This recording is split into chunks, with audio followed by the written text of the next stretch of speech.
За сайн байцгаана сонсогчдоо. Тэгээ та бүхний сонсож байгаа өглөө, өдөр, орой мэндийг бүгдэнд нь хүргэе. За энэ шинэхэн дугаартаа болохоор би маш сонирхолтой сэдвийг сонгон ярилцах гэж байгаа. Тэгэхээр ер нь Монгол гэр сургалт групп гэдэг тэх юм бол бараг эцэг эхчүүд одоо бараг мэддэг болсон байх гэж би бол бодож байгаа. Тэгэхээр яг энэ Glendom болон хүүхдийн одоо энэ тарих хөгжүүлэх аргын талаар нэг нэгэндээ зааж зөвлөж хэлэлцэж ярилцдаг ийм групп байгаа. Тэгэхээр яг энэ сэдвийн хүрээнд Монгол гэр сургалт группийн админ Ундраа хчтэй бол ярилцах гэж байна. Тэгэхээр зочин маань өөрийгөө илүү дэлгэрэнгүй танилцуулаач. За сайн байна уу. Би Америк нэгдсэн улсын Денвер хотоос оролцож байна. Энд ирээд одоо 5-6 жил болох чинь. Тий ганц охинтой манай охин 4 хагас. Тий 4 нас 5 сартай. За та бас нөгөө сүүлд Glendom-ны сургалтанд суусан анхны монгол хүн болсон байсан тийм. Тийм тэр талаараа бас товчхон танилцуулаач. Ямар хөө байв? Ер нь шин содон сонин зүйл юу байв? Тийм би болохоор Glendom-ны сургалтанд суусан анхны эрүүл хөвгттэй Монгол ээж ээж магадгүй.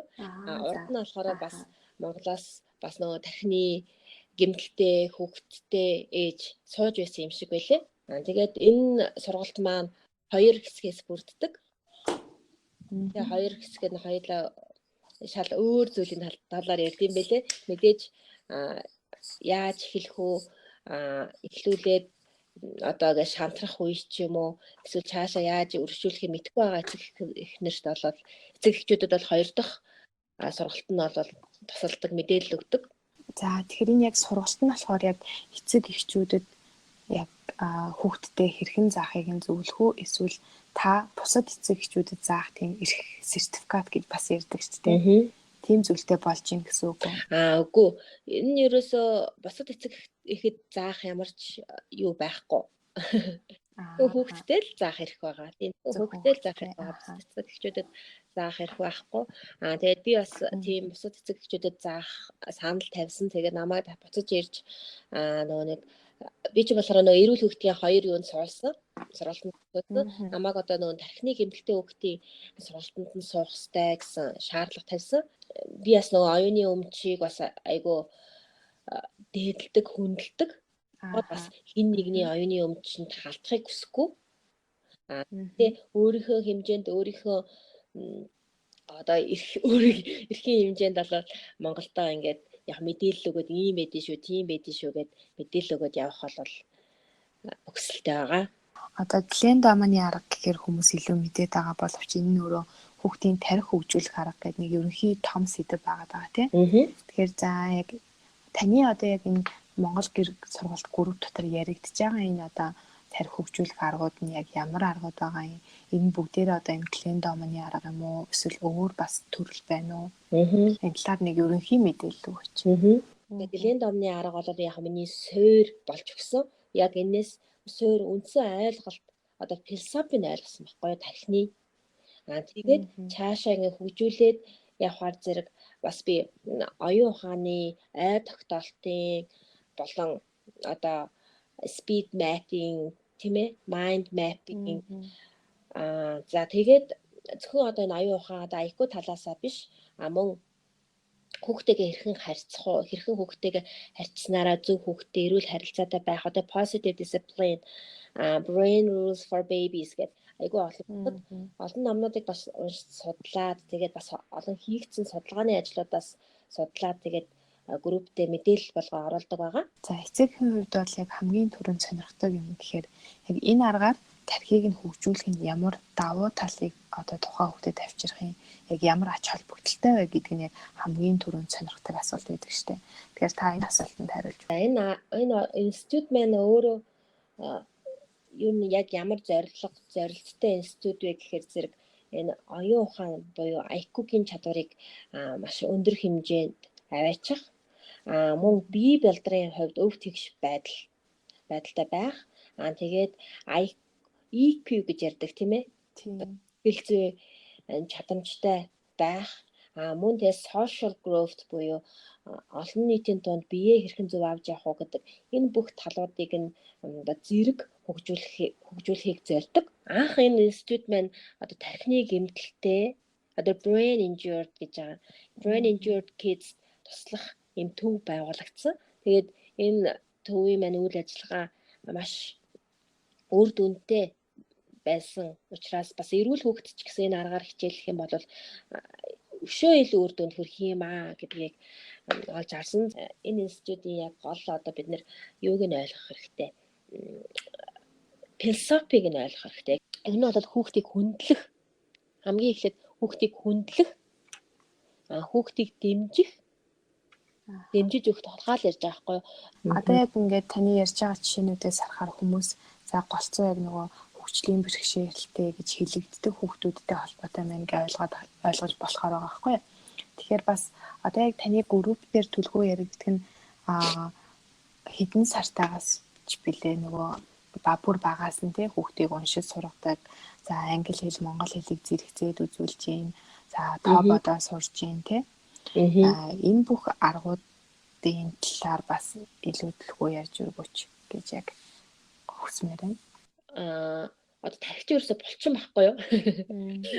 Тархичин булчин. Тэгэхээр зэрэг тэр булчин бид нэр хөгжүүлж иж үр дүнд хүрнэ. Одоо энэ харж байгаа, сонсож байгаа, ярьж байгаа энэ чинь булчин. Энэ булчныг одоо өдөөж өгж хөгжүүлснээрээ бид нар харах боломжтой, сонсох боломжтой, ярих боломжтой болж байгаа. 3 сартай хүүхдээс нэхлээл яг тэр тархины булчинг нь хөгжүүлээ явж штэ тий. Эрүүл хүүхдэд ч гэсэн. Тэгэхээр булчин хөгжүүлэх тэр аргуудаас нь бас тодорхой хэлж өгөөч. Тэр нь бас яг одоо 3 сараас эхэлдэг нь яг ямар учиртай юм? Тэр хүүхдэд ер нь яаж нөлөөлөх юм бол? За яагаад 3 сараас гэдэг байгаа юм гэхээр зэрэг ер нь бол хүүхдийн тархийг хөгжүүлэхэд бол гидсэнд байгаас нь л эхэлнэ. Гидсэнд байгаас нь эхэлнэ.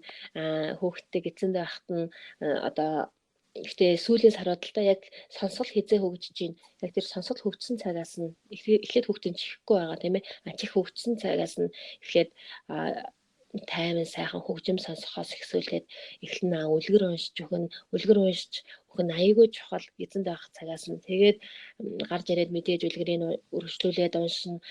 Тэгээд харааг нь болохоор юм дагуулж харуулна. Мөн нүдрүү нь гэрэл тусгана. Яг амар санагдчих магадгүй нүд гэлбаад яах юм бэ жоохон хөвгтий гэд тэгж магадгүй. Тэгэхээр зэрэг энэ өөрөө тархинд бид нар бол мэдгүй л дээ тархинд маш их олон одоо нөгөө нэг үйл явагдчихэдэг. Тэгээд ингээд гэрэл тусгаар нөгөө хүүхэн хараа нь ингээд юу яадаг штэ. Агшдаг тийм. Харанхууд тэлдэг юунд болохоор агшдаг. Тий. Энэ агшиж энэ тэлэх чинь тархины үйл ажиллагаанд асар чухал юу юм байна л да. Тэгэхээр зэрэг өдөрт бараг 10 удаа хүүхдийнхаа нүдрүү гэрэл тусгах харанхуу нөгөө нэг 0-тай ч юм уу ямар ч гэрэлгүй орчинд оруулж агаад хүүхдтэй гэрэл тусгах. За энэ болохоор зэрэг би ном яриад байна л да. Энэ болохоор зэрэг Fit Baby, Smart Baby, Your Baby гэдэг ном байгаа. Тийм тэгээд ингээд нүдрүү нь гэрэл тусгаж өгснөөрөө нүдний одоо тархины үйл ажиллагаанд маш их чухал. Тэгээд дараа нь болохоор зэрэг хан руу гэрлээ тусгана. Хан руу гэрэл тусгаад ингээд гэрлийг ингээд хүүхд болохоор зэрэг анх ингээд зөвхөн гэрэл сүудрийг л харах боломжтой байдаг. Тэгээд гэрэл сүудрийг харах тэр юуг нь хөгжүүлж өгдөг гэсэн үг. Тэгээ хар цагаан зурагтай ажиллуулж агаад дараа нь хүүхд өнгө хардаг болно. Тэгээд 3 сараас 6 сар гэж байгаа. Хэрвээ ийм харааны дасгалуудыг хийсэн бол 3 сараасаа одоо уншуулад эхэлж болно. Хэрвээ энэ хараа нь хөгжөөгүй байхад 3 сараас эхэлж болохгүй 6 сараасаа эхэлнэ. Тийм тэгээд харааны хувьд бол тийм байгаа. Тэгээд сонсгоны хувьд болохоор хүүхдийг бас цочоох хэрэгтэй. Унтчихад сэрүүн бахтан цочоогоод тэр нь болохоор air horn гэж маш нэмд газаар ажилладаг маш том нөгөө нэг юу чанга одоо юу гэж хэлхий шүгэл биш ээ ингээд дараа нэг дугардаг юм байдаг штэ. Тэгээд тэрийг дуургана. За тэгэл ер нь бол янз бүрийн чимээ гаргана. Хоёр модыг хооронд нь, хоёр төмрийг хооронд нь ч юм уу ингээд явахаар зэрэг хүүхд ингээд хаана юу дуугарч байна гэдэг чи ингээд сонсоод ингээд цочоож өгснөөр нөгөө бүх мэдрэлээ эсвүүд чинь бас ингээд сэргэнэ. Тийм тэгээд ер нь дуу чимээтэй бид нар ч нөх хүүхдээ аль болохоор тайван сайхан байх гал дуу чимээ гарахгүй ингээд өөртөө хүртэл шивнэж яриад байдаг. Тэр бол буруу. Бид нар хүүхдээ орчноо мэдрэх юунд нь юу авах хэрэгтэй. Stimulation буюу өдөөж өгөх хэрэгтэй. Тийм байнга л тархийг нь өдөөж өгөхтэй гэрлийн хувьд, дуу авианы хувьд тэгээд physically бас хүүхдийг нөгөө нэг бас нэг юу болохоор зэрэг Монгол хүүхдүүд биш л ахaltaа ер нь бол тийм бүх хүүхдүүд одоо ингээд дээшээ харж хөвцөөр байгаа нөгөө дагдсан халцарсан байдаг тий. Зарим хүүхдүүд бүр ингээд хавтгай болсон байдаг. Энэ болохоор зэрэг маш хүнд тархины хөгжлийн хувьд маш том одоо гэмтэл. Тэгэхээр хүүхдийг тэгэж ерөөсө дээш нь харуулж хөвтөөд тархийг нь хавтгай болтлон дээш нь харуулж хөвтөх нь бол маш их хор хөнөөлтэй. За энд болохоор зэрэг булчингийн доошоо харахад дээшээ харахад таны хөл гар ерөөсөө ажиллахгүй тий. Таны хараачин болохоор зэрэг цагаан таазал ширтнэ. Хүүхдийг доош нь харуулаад тавьчихаар хөлний булчин ажиллана, гарын булчин ажиллана. Гарнаас ингээд дээш ингээд чэйжээ өргөн чэйжний булчин ажиллана. Тэгээд нүдэнд чинь бүх өрөө тэр чигээрээ харагдана. Шал, хан бүгдээрээ харагдана. Тэгэхээр эн чинь асар их мэдээлэл тархинд орж ирж байгаа байхгүй юу? Тэгэхээр тэгээ яагаад эмчнэр дээшээ хараад зөвлөд байна гэхээр нөгөө SID буюу нөгөө гинтийн үхэл, нятлах хүүхдэд нөгөө гинтийн үхэл гэж байдаг.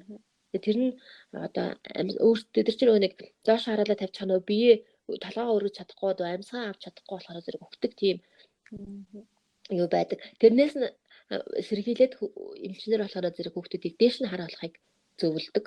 Одоо унтуулахдаа тийм тэр мэдээж тэрийг анхаарах хэрэгтэй. Бид нэр хүүхдээ амьсгалж гэнэ үү, амьсгаа авах боломж байна уу тий гэдгийг мэдээж шалгах хэрэгтэй. Гэхдээ ер нь бол доор хаяж өдөрт 4-өөс дээш цаг хүүхдийг доош нь харуулах гэж байгаа. Доош нь харуулсан байх хэрэгтэй. Тэгээд дараагийнхаа одоо доош нь харуулсан хүүхэд мөлхөж сурна, мөлхөцөг хүүхэд явж сурна. Доош нь харуулад ингэж явахад бас нүдний хараанд асар их чухал. Энд бас нөгөө эдгээр чи бас зөндөө туршилт хийсэн. Тэгээд нүдний харааг хөгжүүлэх гээд одоо нөгөө тасгалууд байдаг шүү дээ дээшээ харах. Ийм тасгалуудыг ямар ч үр дүн хүрээгүй. Тэгээд нүдний хараа одоо ялангуяа хялар хүүхдүүд байдаг шүү дээ тийм ээ. Хоёр нүдэн хоёр өөр тийш харсан. Энэ хүүхдүүдэд ямар тасгал илүү сайн нөлөөтэй байсан бэ гэхээр мөлхүүлэх. Тэгэхээр орон зайн цөгийн баримжаа авахд мөлхөх. Тэгээ мөлхөхөд энэ нөгөө нэг бор тарих хөгждөг юм байна. Энэ одоо яг энэ дагдсны энэ доотлын хэсэг хамгийн одоо анхдагч brain. Энэ тарих хөгжснөөр энэ тархины үйл ажиллагаа нь юу байдаг вэ гэхээр зэрэг одоо гараа удирдах, хөлөө удирдах хас гадна бас ой тогтоолтонд асар их чухал нөлөөтэй. Тэгэхээр зарим хүүхдүүд нөгөө нэг хит тарганаас одоо таргалалтаасаа болоод үлдэж чадахгүйд орчдөг тийм ээ. Тэгэхээр зэрэг энэ мөлхөх гэдэг энэ бол асар чухал. Явах бол их тийм явах нь мэдээж чухал л да. Гэхдээ энэ мөлхөх гэдэг үе шатыг ерөөсөө алгасч болохгүй. Тэгэхээр зэрэг хүүхдийг яаж мөлхүүлэх вэ? Аль болохоор удаан мөлхүүлэх нь аюу сайн. Гэхдээ мэдээж мөлхүүлэхдээ тэр шалан дээр мөлхүүлэх үү, хевсэн дээр мөлхүүлэх үү гэдэг нь бас чухал мэдээж хүүхдийн өвдөг бац хатуу газар бол бас хэцүү. Хитрхи зөөлхөн газар бас байж болохгүй. Тэгэхээр зэрэг одоо ерөөсө хүүхдээ ингээл төрөнгөт нь л доош нь хүүхд эхлээд жоохон яг хэдхэн сартай төрөөд баг удаагүй хата толгоогоо дааж чаддаг. Тэгж байгаа нөгөө нэг таргалаад жин нэмээд ирэхээр зэрэг толгой нь хүнд болоод толгоогоо дааж чадгаа байлчдаг. Тэгээд багаас нь ер нь доош нь харуулаад энэ тасгалуудын булчингуудыг л хөгжүүлээд байх хэрэгтэй.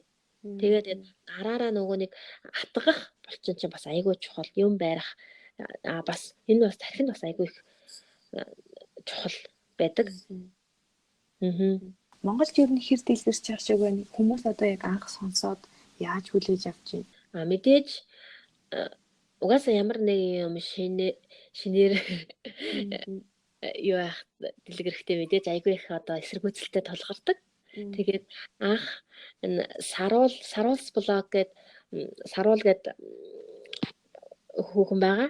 Тэр хүүхэн анх энэ Глендомны би болохоор зэрэг анх ингээд сургалтанд суучаад ингээд юугаа одоо энэ номнуудын талаар мэдчихэд яг ингээд хүмүүст хүргэх арга олохгүйс. Тэгээд how to нөгөө нэг teach your baby to read гэдгийг байсан. Тэгээд тэр хүмүүс болохоор доор нь асар их сөрөг сэтгэлдтэй байсан. Тэгээд би дараа нөгөө нэг хэрхэн хүүхдэд тоо заах вэ гэдгийг оруулсан чинь хүмүүсийн бас үзэл бодол нэлээд өөрчлөгдсөн. Маш бага сөрөг сэтгэлдтэй болсон. Тэгээ яг хамгийн гол нөгөө нэг сөрөг сэтгэл нь юу вэ гэхээр хүүхд чигээр нь байлга. Тэгээ хүүхдтэйгээр байлга. Хүүхдийг ингээд зүгээр тоглож наадчих цагт нь бити ингээд одоо гаатай бити яргалтай гэсэн одоо сэтгэлүүд л байгаа юм л та. Гэхдээ хамгийн гол нь яг энэ сурах гэдэг зүйл чинь өөрөө тийм одоо дарамт юм уу? Яг юм одоо тэгээ муугаар хэлэх юм бол яргалж байгаа зүйл юм уу гэхээр зэрэг хүүхд чинь болохоор хүүхдийн тарих байнга өлсөж идэг. Бид нар ч гэсэн байнга өлсөж идэг. Бид нар одоо хүүхдийнхаа гизэнд л хоол хийгээл бид нар өөрсдөө гизэнд хоол хийхээс гадна бас бидний тарих юмыг шинээр сурж мэдэж авах хэрэгцээ байгаа байхгүй юу? Хүүхд чинь юмыг байнга л мэдэж авахгүй бол яагаад гэж дандаа асуудаг юмыг дандаа л асуудаг. Тэр чинь сурах хүн төрөлхтөө бүгд л сурахыг хүсэж идэг, юмыг мэдхийг хүсэж идэг тийм ээ. Тэгэхээр чи сурах, мэдэх гэдэг зүйл чи өөрөө тийм. Бид нар яг энийг багаасаа бидний нөгөө нэг сургасан арга барил нь жоохон тийм дарамттай ч юм уу байсан учраас бид тэрийг хүүхдтэй мэдээж хинч тийм байдлаар сурахыг хүсэхгүй. Тэгэхээр одоо тийм тоглоомын аргаар заах хэрэгтэй байхгүй юу? Хүүхдэд тоглож ийн гэдэг байдлаар тэр хүүхдтэйгээ илүү их цаг гаргаад тэр хүүхдтэйгээ хамт ном уншаад тэгээд одоо энэ олон шавьчны талаар ч юм уу эрвээхний талаар эсвэл ан амьтны талаар ингээд хүүхдтэйгээ харилцан ярилцаад ингээд мэдээд явхад эсвэл хүүхд уншиж сурна гэдэг чинь бас их сайн маш их чухал чадвар ахгүй бид нар энд нэг судалгаа байдаг л да энэ гэр сургалтаар 315 хүүхдийг сургахад 3-1 нь гоц гэсэн ангилалд багтсан одоо сургуульд ороход тэгтэл энэ гоц гэсэн ангилалд болохоор зэрэг Америкийн нэгдсэн улсын хэмжээнд болохоор 2% л энэ гоц гэдэг ангилалд багтдаг. Тэгэхээр зэрэг хүүхэд уншиж сурснараа гоц олд юм уу? Эсвэл гоц хүүхэд болохоор уншиж сурд юм уу гэдэг юу чинь болохоор уншиж сурснараа гоц олдог байгаа байхгүй юу? Одоо манай эцэг эхчүүдийн ер нь анхаарч байгаа нь тэгж яг уншуул сургах тий. Монгол хэлээр нь англи хэлээр нь уншуул сургах, давхар бас тоо бодуулах. Тэрийг илүүтэй бас сонирхоод байгаа харагдаад байсан таны бүгдийг харж байхад эдгээрийг эхлэхийн тулд эцэг эхчүүд юун дээр илүү анхаарах вэ? Яг юунаас эхлэх вэ? За яаж цааш нь авч явах вэ гэдэг. Энэ одоо нэг тоймтой нэг зөвлөгөө, тойм мэдээлэл тавг. Багада бидний тарих болохоор зэрэг бага байхдаа 6-аас ялангуяа доош настай байхдаа юмыг хүлээн авах чадвар асар өндөр байдаг. 1 настай хүүхэд 2 настай хүүхдээс илүү байдаг. Тэгэхээр бага байх тусмаа яг бид нар харахад болохоор зэрэг нөгөө бидний түрүүний хэлснээр өөрөөсөө гадагшлуулах чадвар нь хүчөөг болохоос бид нар тэрийг мэдэх боломжгүй яг төрсэн цагаас нөгөө орчин тойронтойгоо зохицох тийм байгалийн чадамж болохоор бага байх тусмаа айгүй өндөр байдаг байхгүй юу? Тэгэхээр одоо нэг 7 настай хүүхдэд юм уу 3 настай хүүхдэд яг зэрэг юм заах юм бол 3 настай хүүхд нь хамаагүй илүү хүлээгээд аваад. За энэний нэг том жишээ болохоор зэрэг одоо Хатанбаатар ах маань 2 хүүхэдтэй заасан байгаа. Яг эхлээд болохоор өөрөө болохоор ажил гэж явсаар агаад хүүхдэд зарцуулах цаг байгаагүй дараа нь өөрөө загасч нэмэр осгүй гэхчээр хүүхдтэйгээ ажиллаад эхэлсэн. Тэгтэл бага хүүхд нь хамаагүй төрүүлээд одоо том хүүхдээсээ илүү төрүүлээд одоо ингээд айгүй өндөр амжилт гаргаад явж байгаа. Одоо тэр бомын дотор чөлөөтэй дэмж хаасч үржиж хуваагаад сарж байгаа чаддаг. Тэгэхээр бас нэг эцэг эхчүүд бас тэгэж боддог. Би хүүхдэд заавал юм гоц байлгамааргүй байна тий. Би заавал тийм одоо мундаг амжилтанд хүүхдэд хүргэмээргүй байна гэсэн бодол байдаг байх л та. Мэдээж би ч гэсэн адилхан одоо нэг хүүхдтэй одоо expectation буюу одоо хүлээлт ч юм уу тийм үзэл одоо ерөөсөй байхгүй.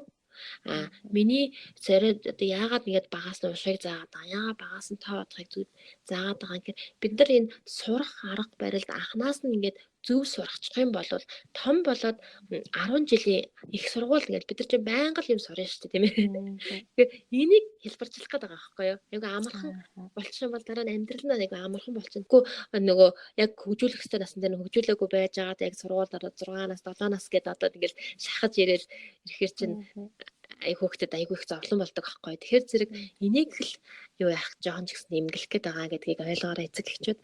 За тэгээд мэдээж энэ бүх юу маань эхлээд нөгөө нэг хараага хөгжсөний дараа буюу 3 6 9 сараас ингээд эхлүүлж болно. Хамгийн гол нь энийг эхлүүлэхэд хамгийн том бидний тулгарч байгаа асуудал юу вэ гэхээр зэрэг одоо бэлдэх асуудал байгаа юм л. Одоо уншуулж сурах гэхвэл бид нэр үгээ бэлдэнэ. Дор хаяж 200 үг, 1000 үг, цаашлаад 2000 үг бэлдэх асуудал гарч байгаа. Тэгэд бага хүүхд чинь бага байх тусмаа бичгийн хэмжээ том байна. Яг тэр хүүхдийн хараа жижигхэн зүйлийг харахад хөгжөөгүй учраас том. Тэгээ анхаарлын татах учраас улаан өнгөөр бичсэн байгаа. Тэгэхээр энийг хэрхэн хийх талаар манай групп дээр байгаа. Тэгээ та болон байгаа. Уншихыг болохоор зэрэг эхлээд үг зааж эхэлнэ. Дараа нь 2 үг холбоо үг зааж эхэлнэ. Тэгээд богино өгүүлбэр, тэгээд дэлгэрэнгүй өгүүлбэр, тэгээд ном гэсэн хэлбэрээр явагдана. Тэгээд бага хүүхдүүд маань болохоор үгэн дээрээ жоохон удна. Одоо 1 настай 2 настай хүүхд бол үгэн дээрээ жоохон удаад 2 холбоо үгэн дээрээ удаж болно. Тэгээ богино өгүүлбэр дээрээ удаад хэрвээ одоо 3 настай 4 настай хүүхдүүд маань болохоор зэрэг одоо юу гэх сонирхол нь өөрийнхөө сонирхол нь илүү хөгжсөн учраас шууд ном руугаа хурдан орох хэрэгтэй. Тэгэхгүй бол үгээ үзүүлээд тахих бол хүүхд чинь залхах. Тэгэхээр зэрэг номнуудаа үзүүлнэ. Ном руугаа айгу хурдан орох хэрэгтэй. Тэгээ намаа бас тэгэхээр нөгөө нэг түрүүний хэлснээр хүүхэд мэн жижигэн зүйлийг харах боломжгүй учраас том номнууд, том үгээр бичсэн том номнууд авах хэрэгтэй болно. Монгол хэлээр унших юм бол монгол ном, англи хэлээр сурах байгаа англи номнууд олох болно. Тэгэхэд бид нэр бас тэр болгон олдохгүй бол бид нар өөрсдөө хийх болно. Хийдэг. Тэгээд өөрсдийнх нь зургаар одоо гэр бүлийнхэн зураг одоо хүүхдийн орчин тойронд байгаа юм ингээд цахан зургийг аваад тэгээ А4-ийн цаасан дээр хэвлээд тэгээ тэрийг ингээд нэг нэгээр нь үзүүлээд хийгээд явна. Намаа тэгээд хийчин. Тэгээд тоо бодохын хувьд болохоор зэрэг анх хүүхдэд болохоор цэгээр тоо заа. Яагаад тэгэхээр бид нар 1 2 гэдгийг чинь цаана 1 гэдэг чинь 1 цэг, 2 гэдэг чинь 2 цэг, 3 гэдэг чинь 3 цэг гэдэг бид нар одоо quantity буюу хэмжээг нь биднэрт ойлгуулах гэсэн. 100 гэхээр 100 цэг тийм ээ. Одоо нүдэнд нь ингэж харагдахаар тэгээд 2 цэг дээр 2 цэгийг нэмээд 4 цэг болно гэдгийг нь ойлгуул хэрэгтэй. Тэрээс одоо 2 дээр нэмэх нь 2 тэнцүү 4 гэхээр ч айгу ойлгомжгүй байгаа учраас эхлээд бид нар тоог нь тоо болохоор зэрэг эхлээд ингээд ер нь бол бэлтгэхтэй болохоор зэрэг эхлээд 1-ээс 100 хүртэлх юугаа бэлдэнэ. Цифрүүдээ одоо нэг датсуудаа бэлдэнэ. За энийг болохоор эцэг эхчүүд маш их бүтээлчээр маш олон арга одоо нэг цавааны нэг байдаг штэ. Тий. Цавааны таглаан дээр нэг улаан одоо бодгонд өрж яагаад ингээд цэгнүүдээ ингээд дугаарлаа хүүхдүүдтэй үзүүлж байгаа харагдсан. Бас бэлнээр худалдаж авч байгаа эцэгчүүд харагдсан. Тэгээд нэгэд дугаарлж хийхдээ болохоор 100-аас эхлүүлж 100, 99, 98 гэж хийн.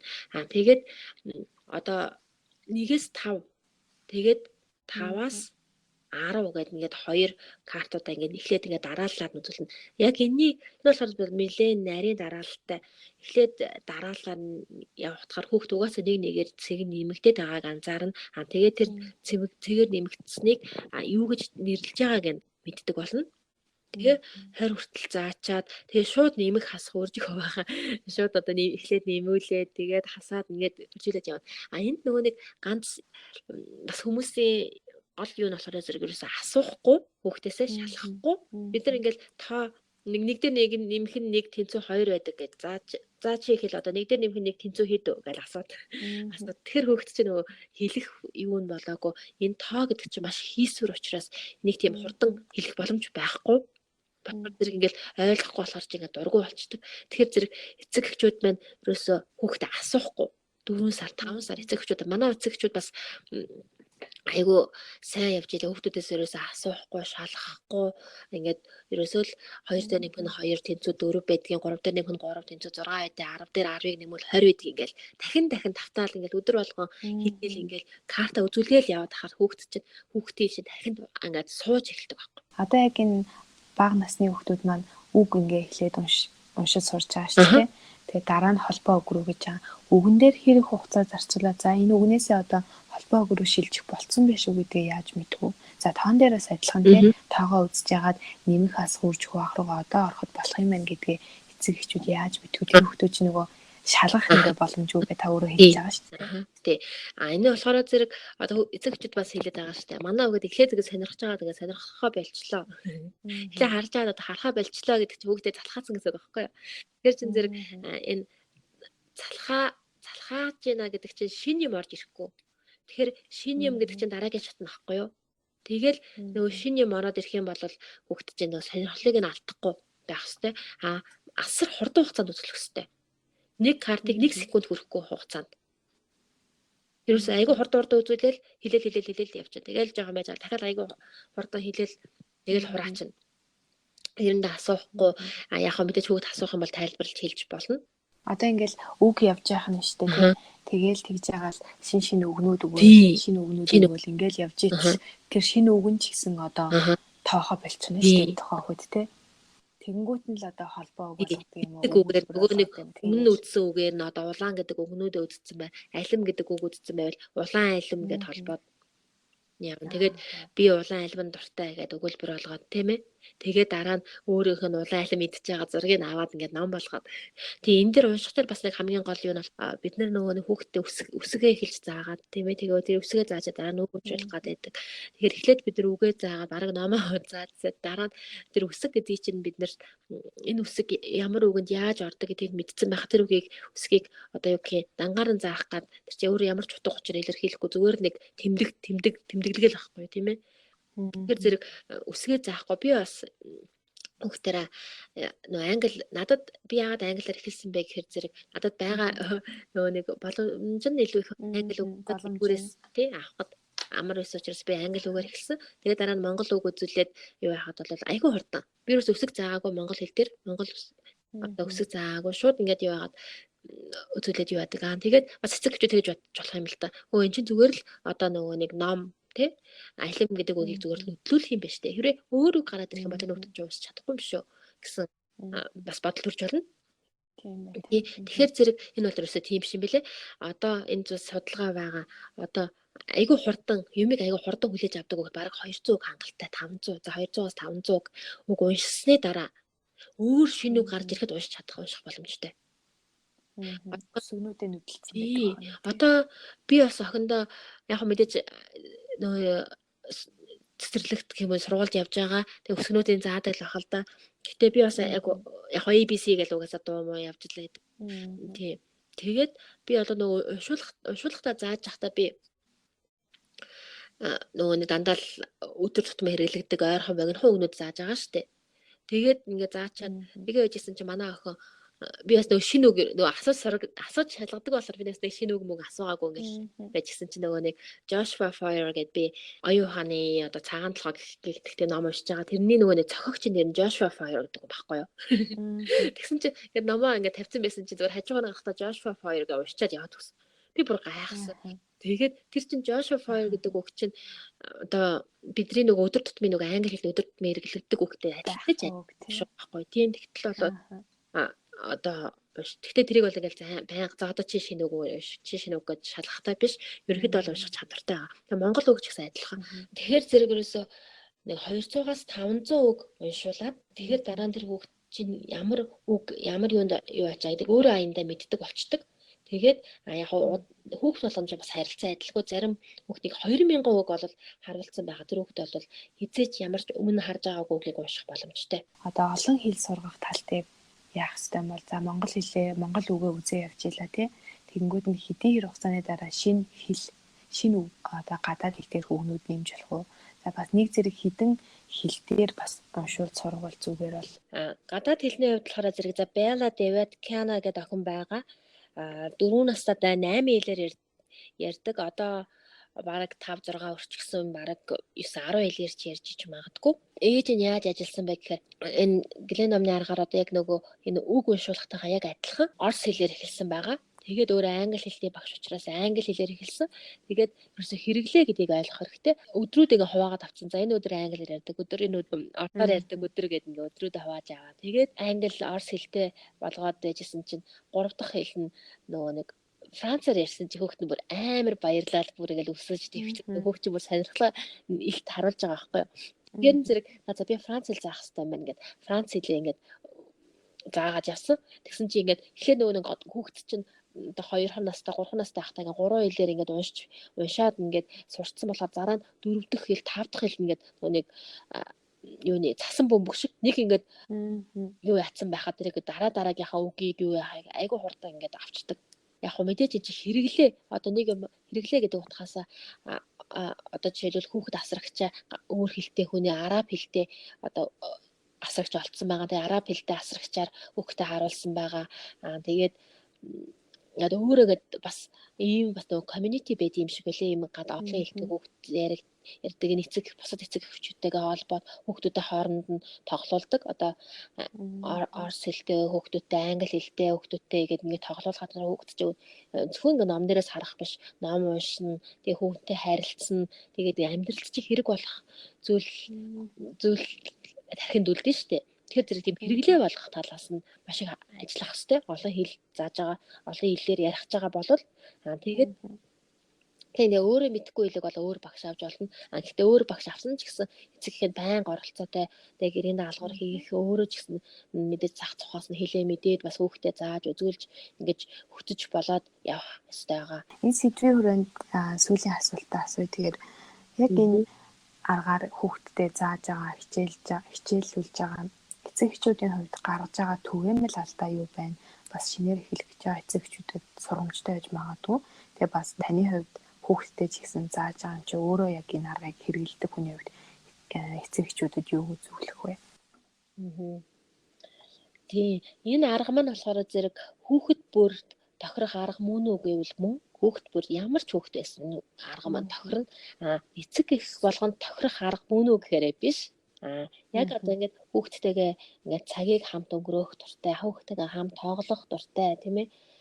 Ийм эцэг эхчүүд бас юмыг ингээд өөрөө бас шинээр сурах сонирхолтой. Одоо би жишээлбэл мэдээж хүүхдтэй ингээд одоо орны талаар ч юм уу одоо их өөрөө их сонирхолтой байж ижил хүүхдтэй заана л да. Тэгээ өөрөө сонирхгүй одоо өөрөө тоо жишээлбэл тоогоо сонирхгүй зүйлэр заах юм бол энэ ч өөр стресс болно. Стресс болоод одоо ингээд мэдээж жоохон бид нар бас нэг юм зааж байгаа юм чинь дуу муу өндөрсөх ч юм уу уур хүрэх ч юм уу тийм тохиолдол гарна шүү дээ. Тэгэхээр зэрэг шууд тэр үед програмаа хаяад хийжсэн юм орхиод хүүхдэд тэрвэрэд үнсээд тэг болох хэрэгтэй. Ерөөсөө хүүхдийг шахаж болохгүй. Бид нар урт хугацааны одоо тоглоом тоглож байгаа юм урт хугацааны зүйл хийж байгаа гэдгийг ойлгох хэрэгтэй. Зөвхөн одоо бид нар тэгээд ингээл хамаагүй шахаад ч юм хамаагүй ингээд юу харж хүүхдэд дургу болчихсон сонирхолгүй болчихсон. Тэгэхээр бид нар хүүхдийн дээр дургу байх төр сонирхолгүй болох юуг нь л болохоос нь л бид нар сэргийлэх хэрэгтэй байхгүй юу? Тэгэхээр зэрэг аль дуртай өөрийнх нь дуртай юм нь юу вэ? Өөрийнх нь дуртай сонирхож байгаа зүйлэл хүүхд хамгийн сайн сурна. Тэр сонирхохгүй байгаа зүйлийг нь зааж болохгүй. Тэгэхээр одоо бас эцэг эхчүүд асуудаг л да би тоогоо эхлэх үү би одоо юугаа эхлэх уншихаа төрүүлж эхлэх юм уу алийг эхлэх үү?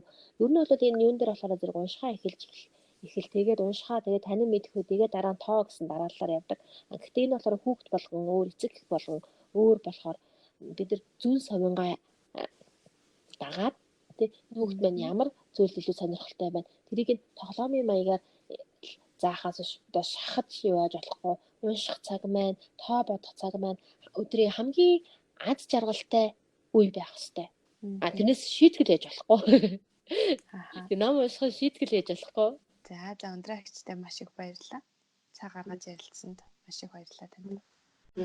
За тэгээд өшөө асууж лавлах зүйл байвал асуугаараа тэг өөрхийн чаддаг мэддгээ тослон тэгээд бас ийм гоё подкаст яг л надтай адилхан зорилготой гэдэг. Яг би өөрөө нэг сайн их юм мэддэггүй ч гэсэн бусад мэддэг туршлагатай эцэг эхүүд байгаа тийм ээ. Тэр туршлагаас нь бас өөртөө сурч мэдээд тэгээд ирээдүйн Монгол хүүхдүүдийн төлөө Монгол улсын төлөө өөрийнхөө хэмжээнд хийж байгаа ажилт чинь бас зүтгэл. За